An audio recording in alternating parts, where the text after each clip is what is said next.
Hi,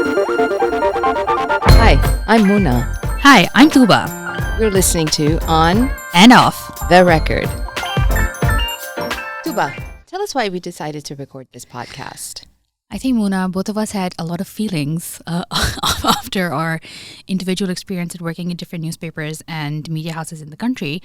My most recent one was at Sama, and it was my first time working digital, and it was quite different from what I had thought it would be. Mostly I've worked in print media, and that's a slower pace. You know, everything, there's a certain protocol and procedure, how things are done. But online and for digital, it's completely different. Like, I felt like I was on the deep end. What about you? So I've been around places. I've been working in the newsroom for like 25 years. And I always joke about how most of that time has been spent trying to leave it. But there's something about journalism or the newsroom that really sucks you back in. So I get out. So out has been sometimes Vietnam, sometimes Dubai. Then I went to grad school and came back and taught journalism at the CJ, which I have to say I loved. I loved teaching. And I think that's the one thing I think we need a lot more of is skilled journalists. I did have a stint at Aj TV, and now I'm back to being unemployed. But my latest avatar, I think, is more interested in journalism research, and I'm doing some work towards that. And I think the work we're doing is a little bit sort of that as well. We're here to examine the media landscape. We've been working on this since September. Yeah. And we have been doing a lot of reporting, by which I mean we've been talking to a lot of people. Some very fun, some very bitter. But I think we have an interesting voice that's going to come out in this podcast. Yeah. So today's, both worked in newsrooms in different times. Like, I think I started working, my first stint was in Daily Times when I was still in high school. And then when I came back from college, I joined Tribune. It was completely different. It was 2011. And I think since I joined, I only heard one thing, like, the business isn't doing well. And I don't know, like, what do you think about that? Like, how did that work out, like, when you were in the newsroom? So when I joined journalism in 1995, and I've been very, very lucky in that I've learned truly, like Razia Bhatti, Rehana Hakim, Saira Irshad, all the women at Newsline. It was an amazing, amazing experience. And then at Dawn, it was Salim Asmi, Tahir Mirza. I was hugely inspired by Talat Aslam.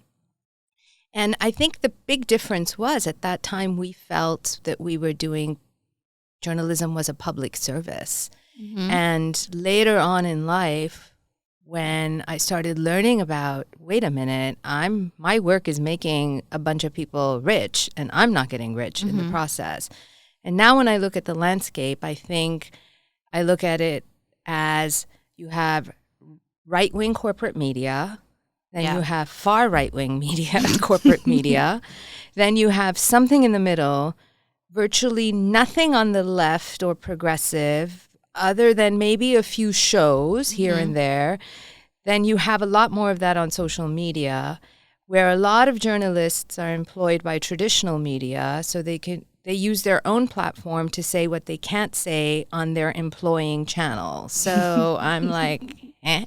And I think this is why we've been talking a while, and we've been talking to all these people about this, which is, what is happening? And I hope that we're able to make a little bit of sense out of this. I hope so too, because I feel like that is a real issue with even people who are like new reporters or new in the newsroom, because you kind of just don't know what you're really doing. Like it takes a while to like find your hands and your feet. Like I remember one of my bosses was like, the best way to learn in a newsroom is to just throw people in the deep end. And, if you make it, you make it. If you don't, well, you're going to a comms job.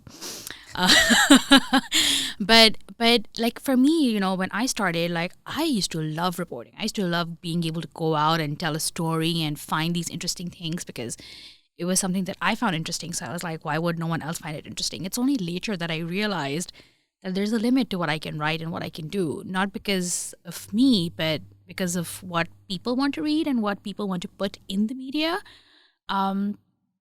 And I kind of wasn't that okay with it. Like, I like being, like, right now I'm currently unemployed. I have the podcast to keep me.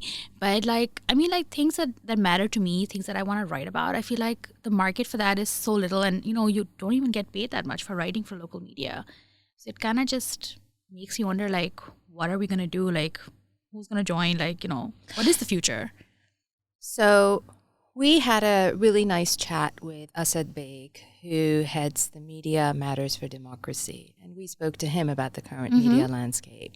And I mean, to quote him, he said, "I don't have good news." Yeah.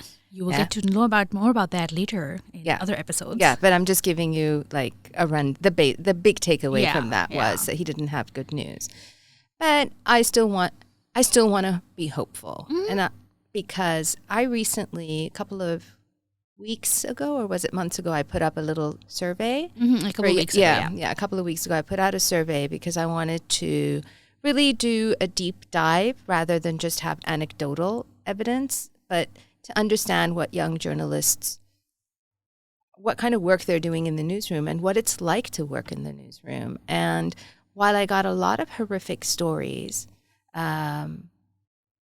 some of which I will share once I have their permission to do so, about what it's like working conditions. Almost a majority of them did want to do journalism. They did want to report. They did want to tell good stories. And they had a really good understanding of what journalism is and what their responsibilities are. So that's why I feel hopeful. Now the rest is to kind of work on understanding organizational mechanisms and what are the structural barriers that prevent journalists from doing the good work. So Muna, what else are we going to talk about? I think people should know, like, what are some of the issues we're going to raise, some exciting episodes. These are some of the topics that we have been talking to people about since September. They include things like this mythical audience. Who is this audience that newsroom managers say they're creating content for? That's one. We're definitely going to talk about the complaints from journalists, and I mean from managers and from young journalists, about what are the barriers that are preventing them from doing the work. You want to tell us what else we're going to be talking about? We're also going to be talking about media owners and their business models. Like, do they need to tweak them, rethink them? How to basically make money? Because I think that's really important, because that trickles down to so much. We're going to try to talk to some media owners as well. You want to tell us what that's been like so far? So far, that has been very difficult. Because no one really wants to come on record and say anything. But I think that's also so interesting and gives you like a real insight into how they think. Like, it's okay when you're making them money, but it's not okay when you want to have an open conversation with them. And I mean, the most we would have asked is like, what do you think about this model? Like, what is your perception?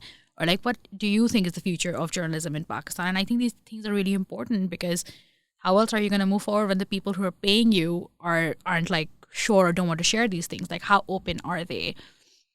So to clarify also, there are some people who are speaking to us off the record for background, and there's, for information. And some people have told us they will speak to us on the record.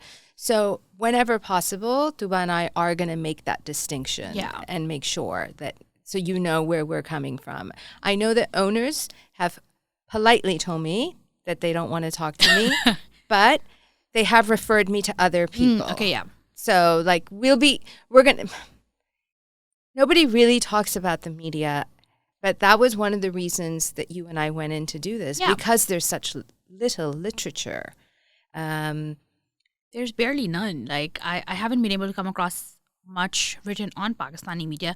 I mean, yes, there will be stuff on misinformation, or, actually, I've only come across stuff on misinformation, or like the history, or like, there's press in chains and that kind of literature, but there isn't anything else. Like, I am really interested in newsroom culture, like what makes it and what breaks it. Like, where does this camaraderie come from? Like, are people even friends in newsrooms? Do people talk? How is there too much competition? Like, how stressful is it to work in a newsroom? So let's get to it. What are some of the problems that we want to talk about today? tedious job now. What are the reasons journalists are joining this profession? It's not to make money. Yes, let's clarify that. Yeah. I think it's really important to talk about how, and maybe just serve as a reminder to a lot of people. When I was at Aj, a lot of people wanted to come and thought they would come and become Shahzeb Khanzada overnight. And that's just not how it works. I thought everybody knew this, but they don't. No, you got to work. Shahzeb Khanzada, if you're listening, please come talk to us. Tell us your secrets. Tell us how you started. I mean, I would really be interested in finding out how he started. How everybody started. There's in any profession. I mean, right? Like you don't just go straight to the top. You have to put in a lot of work. Mm-hmm.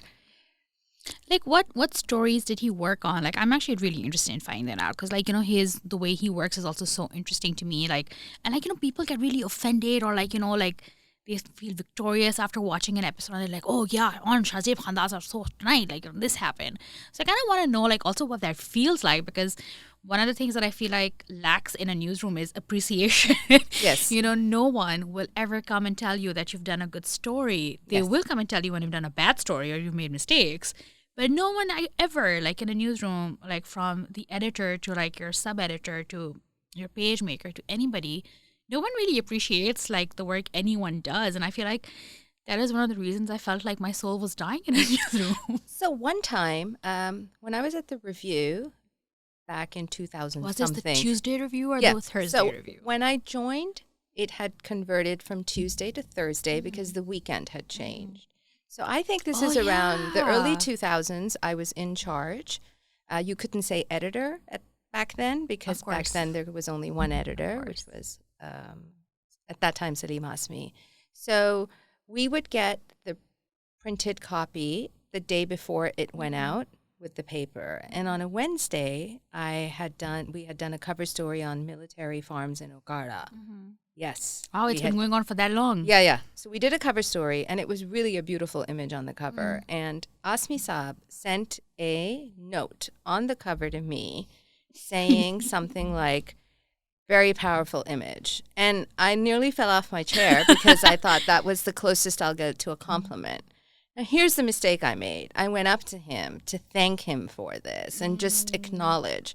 But it was like a huge mistake because it came out. Now, suddenly, it was no longer something that was written, and I didn't know I was supposed to keep this to myself. I put it out and made it real, and he was like so confused. He's like, yeah, go back. You can't, no.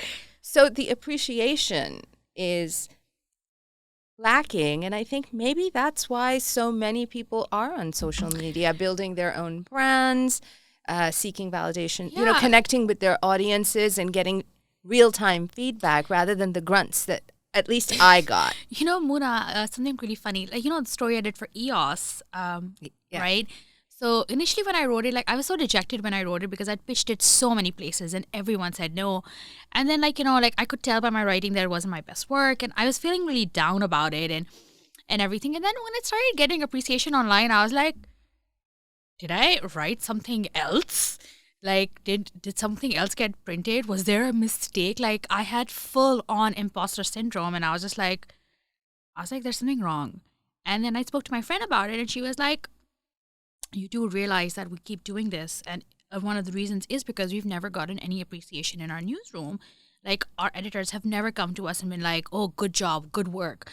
And I was like, okay. And then when Abbas Nasser, former editor Don, said something and mentioned it in his column, I was even more shocked because I was like, did he read the same thing? Like, did his account get hacked?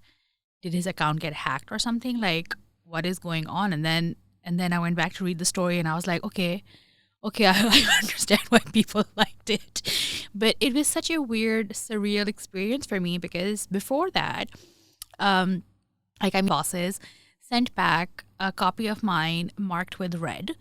And I felt like I was back in school, like in 5th grade, where I had failed a test or something. Another one would send out like emails, just like, ripping everything to pieces or like rewriting the entire piece. And while the finished piece obviously then read better, but it really did make me feel incompetent because I was like, okay, am I not doing a good enough job? Like, is my language not good enough? What am I lacking? And the problem with that was there was no one in the newsroom to teach you, and nowhere you could actually go to learn, because there weren't that many workshops going on. You didn't get nominated. Like, there was a lot of favoritism also in the newsroom, so only certain people got to go and attend these workshops and stuff. So I really did feel very inadequate because I didn't know what I was doing wrong or what I was doing right, if I was doing anything right. One of the challenges so I've been on both sides more often than not in management. And so I've done the beating down on journalists for which I feel bad. And I've done a lot of therapy work on it as well, because I now recognize this was the way, like, my male bosses treated me. And for some reason, I thought this was the way. Yeah. Well, it was like a tough love that they would give out. Ki ye kya story hai, for example. And I also, I was when I look back, I was 29 when I was at the review. It was young. And it was a lot of just being thrown in the deep end. I loved what I did. It was one of my favorite gigs. But when I look back, I wish I didn't feel, and this, I'm blaming myself here, this kind of like, I need to act like a man. I wish I was able to own whatever womanhood and not feel like, oh my God, womanhood equals weakness, anything like that. Especially because I was coming from a place like Newsline, which was an incredibly encouraging, wonderfully empowering. But at dawn, and I'm not blaming anyone, I'm saying I wish I could do that again. The trouble with journalism also is that sometimes, and I've been instructing it for many, many years. I think I can teach people a lot of skills, but you just cannot teach people the news. Yeah. And I think that a lot of men, if you're listening, I see a lot of newsroom managers nodding their heads about this, that, maybe I'll remind you that you can't end a sentence with a preposition. I may be able to teach you how to make stronger leads, but so many people in newsrooms are not reading the news. Yeah. But I know why they're not reading the news, because the news is not interesting anymore. Like, look at what makes the front page. There's literally nothing there that I would want to read. But Tooba, if you were employed in the newsroom, I hope you were reading the newspaper you were employed at, or the digital news. I had to. Right? I had to read that, mostly because, like, if we had to do a follow-up, right? Whatever the reason, something. Whatever. I'm not asking you to know. There were many times I would read the newspaper just to see how many times I had messed up while making the page or anything. Yeah. So, like, it was important to take a look back. But I mean, none of the news was interesting, and I feel like, one of the people I would really like to thank for, like, his guidance in being a really gentle editor is Behzad, because he really helped me develop a new sense and to go, like, what story to go after. And he gave me, like, the election page, for example, in 2018. So I was looking after that with him. And it was really interesting working with him, like the kind of stories we were doing, and like even the kind of stories he commissioned me to do.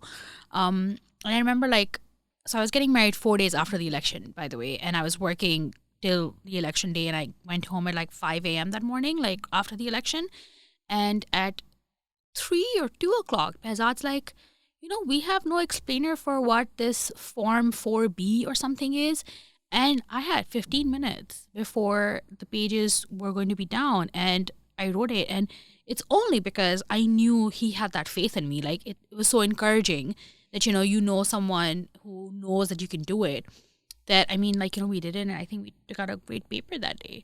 But yeah, I feel like in a newsroom, like, unless you haven't worked on the desk, you don't develop a sense of what is news. And for that, of course, it is important to read the paper, but... Or read. If not the paper, then you're not your website, then read. And really, if you're wanting to enter this field, there are so many... What I love about the newsroom is that no 2 days are alike. No. There's something. Let's just talk about this year. It's been wild in terms of events. True, but I'm also glad that I was not in a newsroom, because I know, like, what it would do to your mental health. Yes. It would have been terrible. Yes. But it's wild. No 2 days. You can have the best of days and the worst of days in a span of 20 minutes. Yeah. But I think that is my one, I hope that, and I've been talking to a lot of young journalists in the last 5 years, and when I hear them, I'm like, oh, are you sure you really want to do this? Because you don't get to go out and do your stories the way that you want, So, yeah, really think it over. Keep listening and think it over. Hopefully by the end of this, I really do want us to end on a good why note. you should, yes, and why you should be a journalist. Give journalism a chance. Yes, okay. Yeah. I mean, we have to talk about merchandise at some point. Yes, definitely. But yeah, Muna, so also I feel like over the years, journalism has changed so much. It's not just print or online anymore, right? It's also social media. There's so many people who I think of as social media journalists who only tweet. What do you think that does? What does that do to journalism for us? What happens if the news media can no longer use social media platforms to push their content? Mm-hmm. I ask this because Elon Musk is going batshit crazy on Twitter. I mean, he's done more U-turns than Imran Khan in a day. I mean, how many reporters did he block on Twitter? I mean, how many reporters did Twitter block today? Yes. Now, Facebook said in July that it was relocating its resources from its news tab and bulletin newsletter to focus on creator content. Then in October, they said they were killing instant articles, which was that mobile format that allowed... Sorry, Muna, cutting you off, but can you explain what creator economy is or creator format? Facebook wants to invest in short-term. You're seeing that in their reels. They're now competing with TikTok. Mm-hmm. So they want to put all their energy in creator content, allowing Facebook users to giving them all the tools necessary where they can upload images, video, rather than investing in news, the bulletin, the news tab. And we understand why. And that's because in the last few years, there's been a lot of momentum around the world to get Zuckerberg to start paying news companies for the content they're publishing. And, Zuckerberg says, I'm not a publisher. So I think just in this year alone, we've seen Facebook is moving away from news. This doesn't mean that people can't post their stuff. They can still push their content out. But if Facebook isn't that interested and isn't going to be investing, then what's the point? Then what are news companies going to do? Now, the reason I bring this up is because platforms have very short shelf lives. I know. I mean, do we really know between you and I? Do we know people who are on Facebook? I left Facebook 2 years ago. Yeah. Twitter, I don't know what's happening to Twitter. I feel like on Twitter, I'm more of a lurker and an occasional poster. I don't use Snapchat anymore. I'm more on Instagram, but my New Year resolution for next year is to leave Instagram because I feel like there are just too many apps and I'm not learning anything new. It's kind of just it's like a time warp weird zone where you just skipping through videos and photos and stuff, and I feel like I don't really engage. Right. But so I'm not ready to leave Instagram because then I don't know what my life would be like without cat and dog videos. I'm sure I'll find them up where. But I literally, last night, I got approved for Post News. I don't know what that is yet. Oh, okay. I signed up for it, but it is supposedly an alternative to Twitter. I signed on Mastodon last year, but didn't quite get it. And I was like, nah. Haven't done that yet. But I'm hoping by the end of this series, I'll report back on what Post News is. A lot of people are going on there. But yeah, I'm a lurker. But with all these changes in social media that are happening, now, again, I'm not saying this is all going to happen overnight. Of course. Yeah. But it's happening. The reason I bring this up is how are news organizations, both the managers and the owners, thinking ahead? What kind of thinking ahead are they doing? Now, GeoNews is on TikTok. Really? I did not know that. That was a big, when I was at Aj, I wanted Aj to be on TikTok. I had identified a personality, fun. But I totally also understand why a legacy outlet like Aj would have been hesitant to go on TikTok. I get it. But I think at the time I was more interested when I joined Aj in doing, like, being a first mover. So, for example, we did Twitter Spaces. We've done Facebook Lives, really using social media as a way to engage new audiences.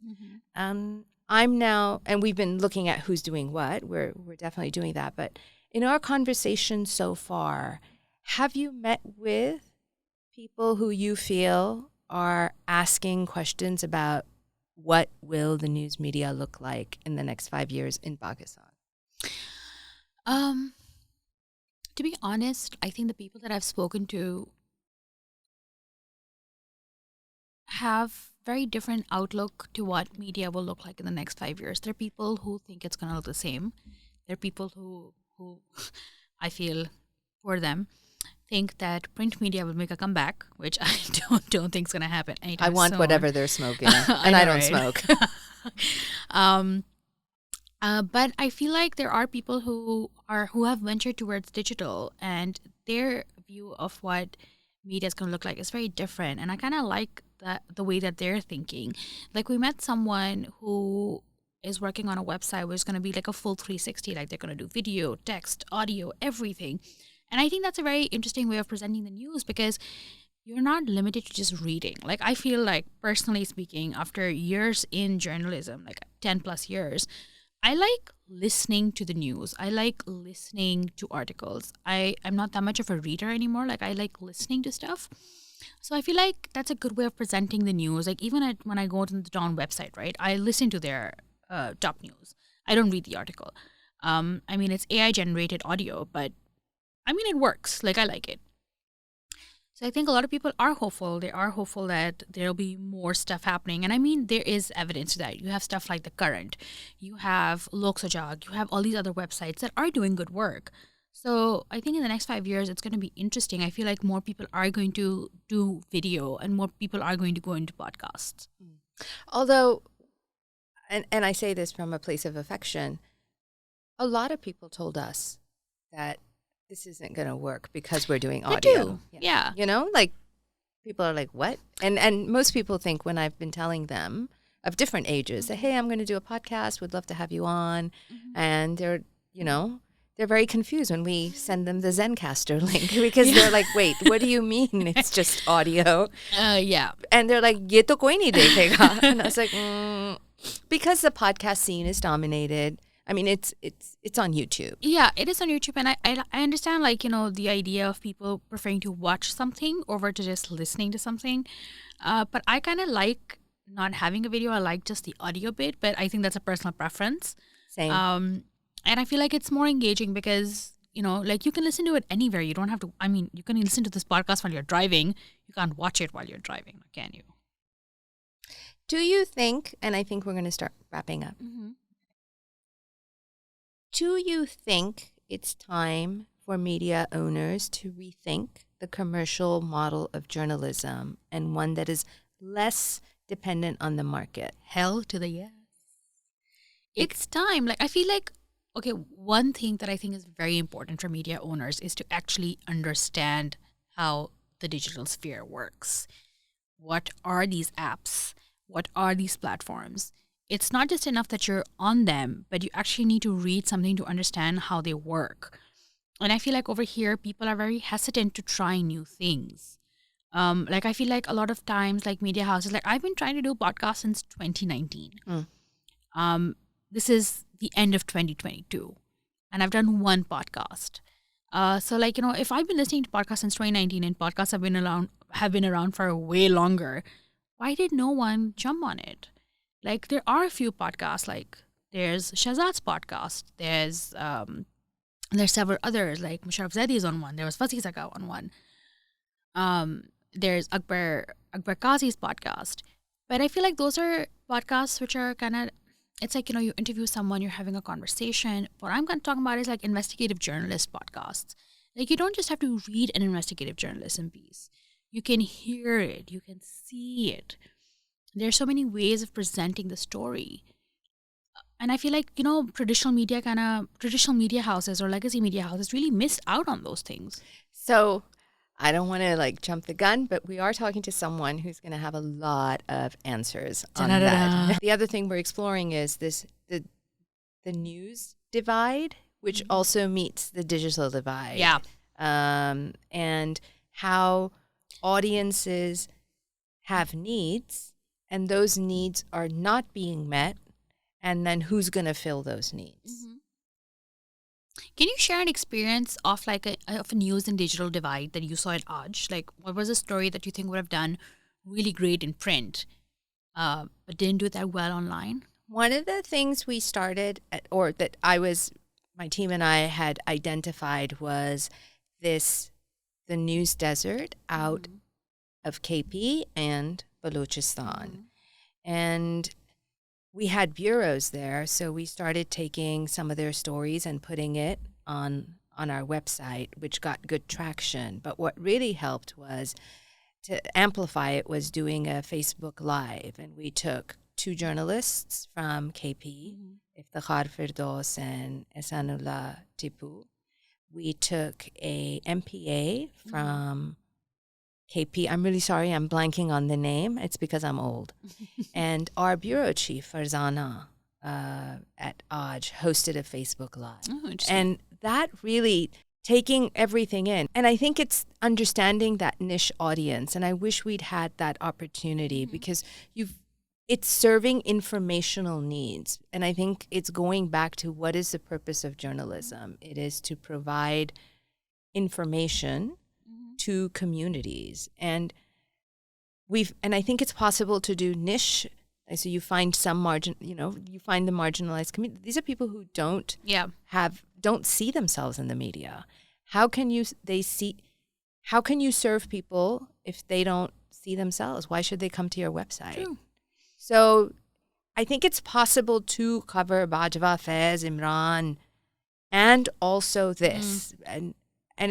But the trick is it's resources. Basically make a mixed plate.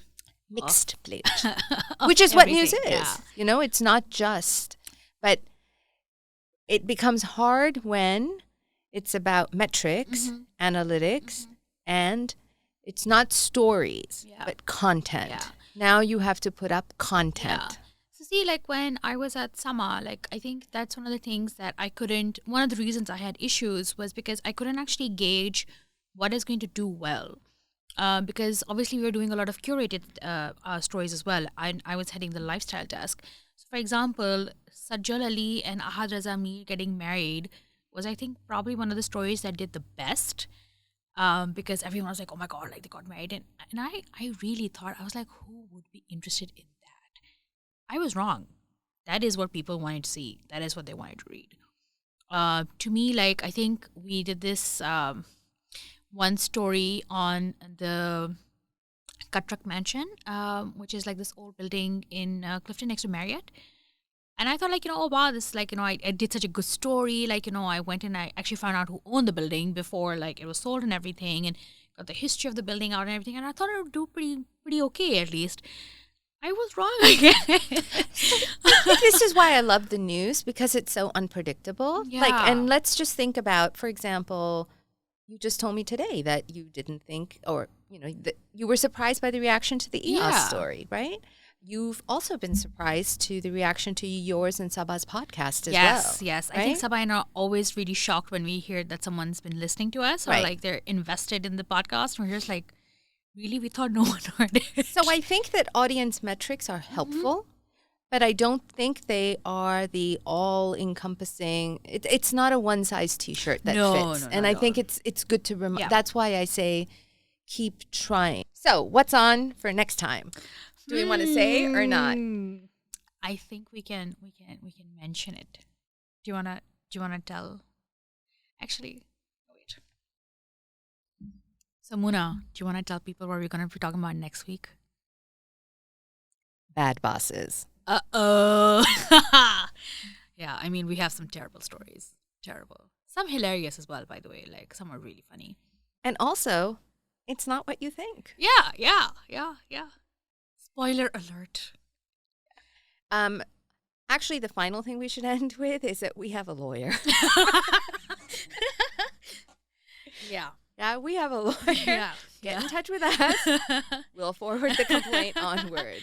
I have nothing that you of like monetary value that you want from me if you want to sue me, and I'm not giving. I will fight you tooth and nail if you try to take my dogs from me. But I am unemployed. So yeah, there you go, guys. But thank you for listening. We just want to give a shout out to a couple of people who helped us out. There's Shazal Qiyas for lending us his amazing studio. Beautiful. Thank you. Very generous of him. Thank you, everybody. You can follow us on our Instagram and our Twitter handles. Mine are the Bahi Tuba. Mine is Leading Lady. And if you have anything to share or anything you'd like us to talk about in our next episodes, reach out to us. Thank you. And we're on Instagram. Did you say that? Yeah. You want to record that again? No. You said we're on Instagram. Okay. Bye. Bye.